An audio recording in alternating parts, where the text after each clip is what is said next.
Vira e mexe, um novo mangaka surge, e geralmente já com um nível bem avançado de arte, sendo que eles nunca publicaram nada antes.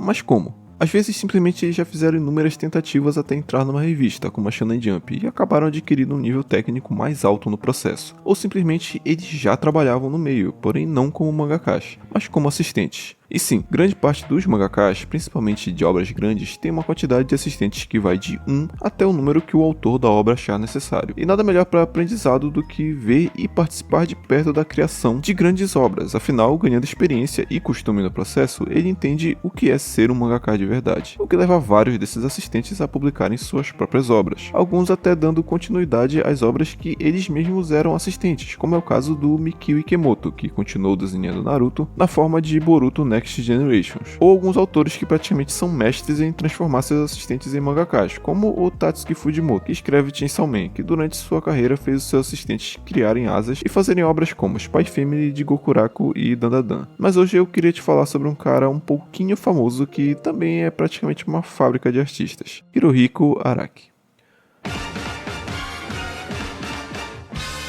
Depois de uma série de tentativas que quase frustraram sua vontade insaciável de se tornar um mangaka, e várias menções honrosas e algumas serializações curtas, um one-shot aqui e ali, Araki teve o seu primeiro capítulo de Jojo publicado em 2 de dezembro de 1986, na Weekly Shonen Jump. Desde então, ele segue com seus mais de 30 anos de publicação quase ininterrupta, e ao longo de todos esses anos, o Araki obviamente não fez tudo sozinho. Existem exceções, mas quase todo mangaka precisa de assistentes, seja para fazer todo o cenário de uma página para ele, ou simplesmente para pegar um cafezinho. E às vezes não é só um não, o Eiichiro Oda, por exemplo, tem no mínimo 3 assistentes com ele o tempo todo. Esse número geralmente na casa das 5 pessoas o ajudando, e quando o mangá está em épocas atarefadas, pode subir para a quantidade que ele achar necessário. E com Araki não foi e não é diferente, o autor criou não só um, mas vários nomes que inclusive estão com obras mundialmente famosas hoje em dia.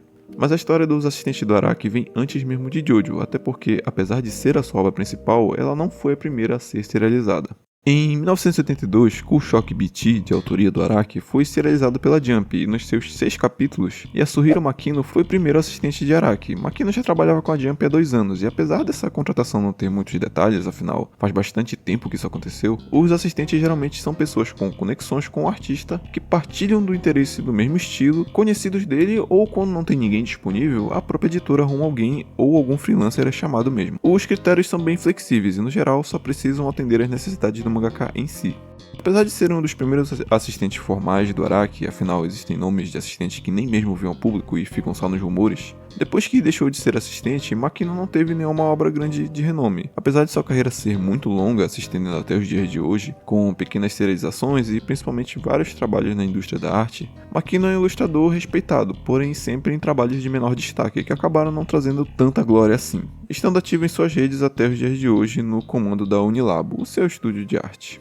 E o mesmo vale para o seu segundo assistente formal, que foi o Hirohisa Onikubo, que tem uma longa trajetória com a obra principal de Araki, sendo seu assistente-chefe durante toda a publicação da parte 2 e da parte 3, além de estar envolvido e creditado como desenhista em diversos projetos do Araki, como The Lives of Eccentrics, que de fato em maior parte foi feito por ele. Fora seu trabalho como assistente, ele também tem os seus trabalhos pessoais, que em maioria são Doujinshi mais 18, então você provavelmente não vai escutar sobre eles por aí. Inclusive, esses trabalhos adultos são produzidos com outro assistente do Araki, que trabalhou por um tempo na produção da parte 2 e 3, que foi o Rikitaki. Esse que tinha muita vontade de trabalhar com Araki desde cedo, porém acabou não se dando muito bem, já que basicamente ele não dava conta das tarefas e era repreendido pelo Araki. Tomava uns esporros mesmo. Acabou que ele ficou menos de 2 anos, antes de pedir para sair e trabalhar junto do Onikubo nessas obras safadinhas. Onikubo esse que depois que saiu do mangá foi trabalhar com a David Productions, auxiliando na adaptação de Jojo para os animes, nas adaptações da parte 3, 4 e 5, fazendo trabalhos como line art de cenários, as ilustrações dos eye-catchers dos episódios, que é aquelas imagens de status dos stands da pausa do meio, e a animação-chave de algumas openings e ends. Com o tempo, ele puxou o Rikitaki para trabalhar na David Productions, só que, ironicamente, o Taki aqui fazia muito mais coisas do que quando ele era assistente. Desde imagens promocionais, artes gerais, trabalhava dentro dos episódios e também em openings e ends, assim como o Onikubo, até ele acabar ficando como o principal animador-chave dos OVAs do Rohan. Os caras eram e ainda são parceiros de trabalho até hoje, e conseguiram se firmar dentro da obra do Araki, porém de outras maneiras. Quem era mais ou menos parceiro desses dois, ou que pelo menos trabalhou junto deles, foi o Masato Naka. O Naka trabalhou também durante as partes 3 e 4, porém, diferente de Taki e Onikubo, Naka teve diversos trabalhos publicados, porém, claro, menos conhecidos aqui no ocidente. Uma história interessante do Naka é que em 2007 um dos seus amigos estava sofrendo com uma estenose pulmonar, uma doença que apesar de ter o pulmão no nome, é um problema no coração. Mesmo não sendo mais assistente do Araki, o Naka, ao pedir um autógrafo para o seu amigo que estava doente, foi prontamente atendido pelo autor, que ainda ficou impressionado porque ele pediu uma ilustração do Prosciutto, com Araki dizendo que era muito incomum alguém pedir um vilão, ainda mais um que não era tão popular. Araki prontamente deu autógrafo, gerando essa ilustração que muita gente já viu, mas não sabe de onde veio. Naka publicou até 2012 e hoje em dia segue sem nenhum trabalho grandioso, mas deixou pra gente essa história muito bonita. E uma última menção honrosa aos assistentes menos conhecidos desse começo de carreira do Araki é o Koji Kitahara. O caso dele é peculiar porque o Kitahara era apaixonado por Jojo e conseguiu entrar como assistente lá pelo meio da parte 3, só que durante os 5 anos que o Kitahara auxiliou na obra, ele acabou passando a meio que desgostar de Jojo, depois que isso virou o seu trabalho. E Jojo acabou se tornando extremamente chato, e apesar de ter auxiliado na produção de até metade da parte 4, ele disse que passou vários anos sem saber como Kira foi derrotado, de tamanho desinteresse que o cara ficou pela série. Kitahara chegou a lançar um mangá em 87 que infelizmente é impossível de ser encontrado na internet, pelo menos nada aqui nos sites ocidentais. Detalhe que ele fala que constantemente fazia besteira e chegou até a derrubar suco de laranja e tinta nos rascunhos do mangá. O rascunho no caso é o mangá já pronto para ser levado para editora, para ser escaneado, e chegou até a quebrar canecas do Araki, mas o autor sempre perdoou ele. Para você ver como existem favoritos até entre os mangakás, e que aquela história de trabalhar com o que você gosta às vezes não é verdade para todo mundo. Mas sem querer desmerecer, tinha alguém no meio da turma que carregava o time nas costas, o destaque, aquele que brilhava. Esse nome era Kei Sambi, mas é melhor falar sobre a obra, que é o que geralmente todo mundo conhece. Bokudakegai Naimachi, ou Erased aqui no ocidente, é a obra mais famosa de Sambi e uma das mais famosas nos animes em geral também. E se você vê anime ou lê mangá, já deve com certeza ter ouvido falar de Erased, seja do seu incrível mangá ou da sua muito bem feita adaptação para anime, que inclusive introduziu várias pessoas para o nicho dos animes e mangás. E eu falo de Erased específico, já que sim, ele tem várias outras obras, inclusive ele vem publicando mangá desde a década de 90, começando com Black Road em 1997 e tá até os dias de hoje com Otogi no Haku no Reto, que segue em publicação na data desse vídeo. Sambi, quando ainda era um estudante do ensino médio, apesar de não ser fã da obra, viu uma chamada de vagas na Shonen Jump para ser assistente de Jojo e acabou aplicando por achar interessante a variedade de cenários que a obra trazia. Afinal, Jojo se passa em vários países diferentes, sempre explorando locais novos e uma gama de cenários que fazem questão de manter os quadros do mangá sempre cheios e completos. Acabou que Sambi foi chamado mais ou menos ali pela metade da parte 3, e depois que o Araki notou o trabalho que ele fazia e a dedicação que ele tinha pelo desenho, não demorou para ele se tornar assistente-chefe do autor. O Sambi ficou 8 anos sendo assistente da obra, até que durante a publicação de Golden Wind, ele decidiu que era hora de seguir sua própria carreira. Suas primeiras obras já tinham uma excelente qualidade, e até que demorou para que um de seus trabalhos se tornasse um sucesso mundial, chegando a disputar o mesmo prêmio que praticamente fez a carreira do Araki se iniciar, alcançando patamares quase tão elevados quanto a obra do seu mestre, e das suas inspirações, como Lupin the Third e Castle of Cagliostro. E há quem diga que tudo que envolve Araki e Jojo é tão bizarro quanto a sua obra, e aqui temos talvez um exemplo disso. Um dos assistentes do Araki, na época da publicação de Golden Wind, teve uma participação breve na obra, mas muito breve, especificamente um mês só. A função desse assistente era desenhar o padrão de bolinhas na roupa do Bukarachi, e apesar de fazer outras coisas menores, o trabalho mais marcante era esse. E esse cara não era ninguém menos que o autor de Yowamushi Pedal, basicamente o mangá de ciclismo mais famoso do mundo. Apesar de estar em contato com o mundo da Shonen Jump desde os 15 anos, quando ganhou uma menção honrosa em 86, Wataru Watanabe passou por uma longa pedalada, incluindo essa experiência valiosa com Araki. E depois de muitos one-shots publicados e algumas pequenas serializações, somente em 2008 sua obra mais famosa foi lançada, e inclusive até hoje ainda está sendo publicada. Uma história sobre o hobby que o autor mais gostava, o ciclismo, que já passou dos 800 capítulos e ainda tem um spin-off em publicação. Inclusive, o Watanabe foi nomeado como mestre da bicicleta de 6ª geração pelo Grupo de Estudos para a Promoção do Uso da Bicicleta lá no Japão.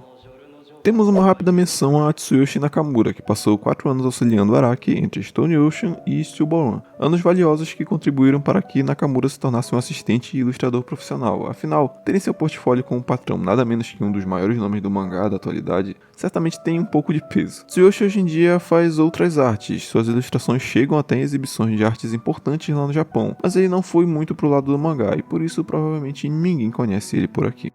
Satoshi Kurusu é um dos nomes que, apesar de ter oficialmente trabalhado com Araki, pouco se escuta sobre. Kurusu trabalhou na mesma época que o Tsuyoshi, entre a parte 6 e 7, e a história dele pode até ser motivadora para alguns, já que, segundo o Tsuyoshi, ele tinha um sonho muito grande de ser um artista de mangá, porém ele não tinha o talento, as ideias e nem o dinheiro para isso. Então o Tsuyoshi começou das bases, e já morando em Tóquio, o que era uma ajuda muito grande, afinal grande parte da dificuldade que o Araki tinha no início da sua carreira era ter que pegar 2 horas de trem para chegar até Tóquio e depois pegar mais 2 horas de trem para voltar para casa. Tudo para levar os seus manuscritos para Shonen Jump. Kurusu viu a oportunidade de trabalhar para seu ídolo quando viu na Shonen Jump uma chamada de assistentes para a parte 6 e de alguma forma conseguiu ser chamado e desenhou roupas, cenários e pegava as marmitas da galera e também comprava os suprimentos do estúdio, pincéis, lápis, papéis e todo o material de desenho. Kurusu em entrevista ainda fala que trabalhar com Araki não é divertido. O mangaka é rigoroso com sua arte, como já imaginamos, e que teve que redesenhar um fundo que tinha comidas nele por 3 dias seguidos, até a comida em questão estar de acordo com os gostos do autor. Mesmo assim, ele diz que foram anos valiosos e que tem muita admiração por Araki, até hoje, e que trabalhar com ele foi uma golden experience. Sua parte favorita, segundo ele, foi quando ele chegou no estúdio e simplesmente foi dito para ele desenhar caracóis, muitos caracóis. E o pior, sem Araki falar o motivo, que obviamente foi descoberto depois, mas que segundo ele mesmo foi muito bizarro na época. Kurusu depois seguiu sua carreira e após várias publicações, hoje em dia ele tem o seu próprio mangá que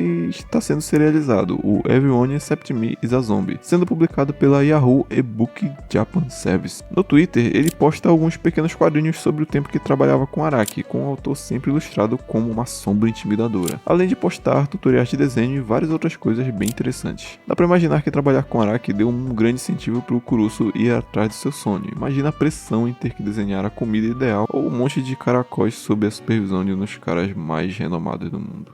E agora um trio que faz jus ao peso que a obra ganhou nos últimos anos, principalmente depois dos anos 2000. Talvez o nome menos impressionante desses três seja o Hideo Shinkai. Shinkai teve um começo de carreira brilhante, era bom nos estudos, nos esportes, basicamente o protagonista. Porém o sonho de Shinkai não residia no mangá, e sim na música. E apesar de ser talentoso e até ter ganhado algumas medalhas em competições de música no ensino médio por 2 anos consecutivos, e ainda fazer parte de uma banda como saxofonista, o rapaz não teve tanto sucesso assim onde ele queria, e depois de tentar e meio que ir desistindo, ele acabou caminhando para uma outra área das artes, o mangá. Hideo, depois de sair da faculdade, se tornou assistente de Araki por cerca de 5 anos, antes de se tornar um artista independente, e publicar o seu primeiro mangá, que adivinhe, foi sobre uma banda de música. Pelo menos a paixão dele se manteve, né? Desde então, o Shinkai vem publicando e teve sua primeira serialização em 2010, com Lightwing, que durou só 1 ano, e em seguida com Soul Catchers, que durou 3 anos. Mas o cara seguiu publicando obras até hoje, com sua última serialização sendo Kabushi Kigaisha Go Nen Ichikumi, acho que é assim. Um mangá bem leve voltado para uma parada meio kids, na revista educacional da Jump.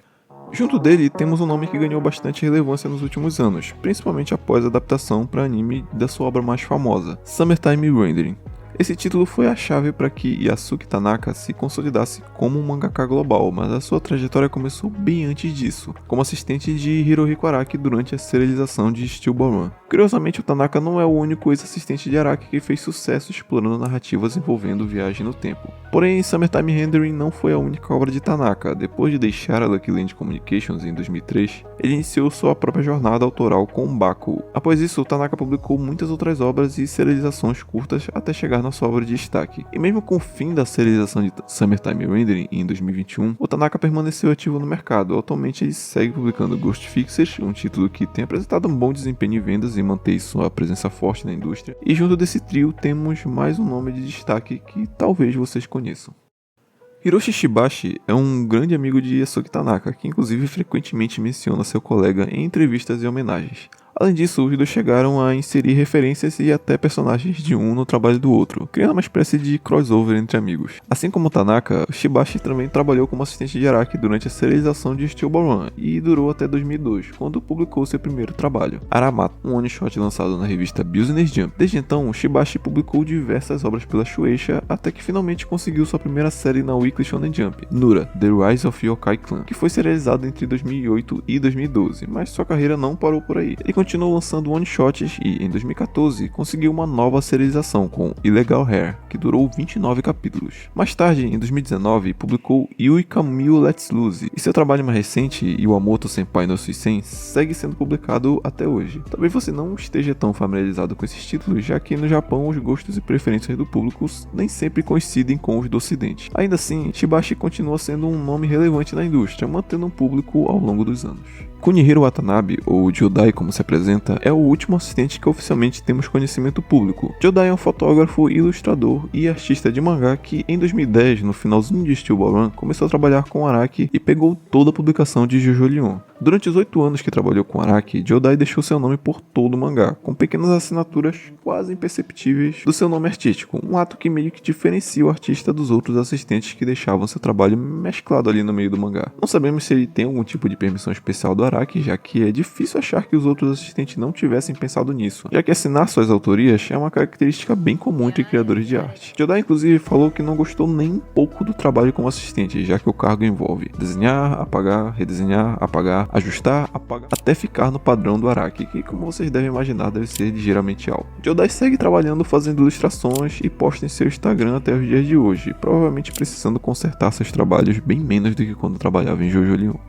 Obviamente existiram e existem outros assistentes, nomes que provavelmente não vêm a público por diversos motivos. Porém, infelizmente não dá para considerar esses nomes, mas com certeza Araki teve muitas pessoas o ajudando, o que mostra que não importa a experiência ou capacidade do autor, às vezes é só difícil fazer tudo sozinho. Por esses motivos, talvez o autor consiga passar tantos anos publicando sem ficar doente por causa do trabalho, como acontece com grandes nomes da indústria do mangá, um bom sinal que poderia influenciar positivamente algum dos colegas de trabalho por aí.